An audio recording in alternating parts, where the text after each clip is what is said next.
ఇక్కడ యుద్ధం చేయడానికి అనుభవజ్ఞుడు, భీమవరం రాజకీయాల్ని నాకంటే బలంగా చేయగలిగే పులపర్తి ఆంజనేయులు గారు ఉన్నారు. ఇక్కడ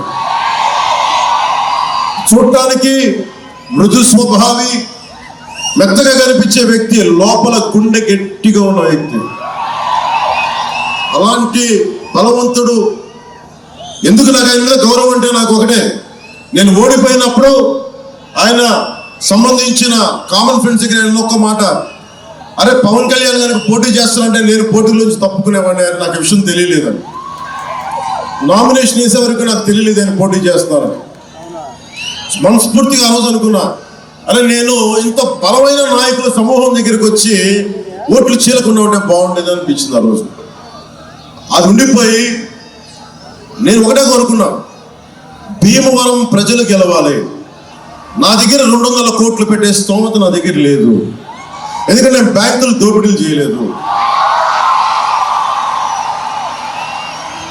ప్రతి ఓటుకి 6,000 ఇచ్చే స్థాయి నా దగ్గర లేదు, ఓట్లు కొనే సత్తా లేదు నా దగ్గర.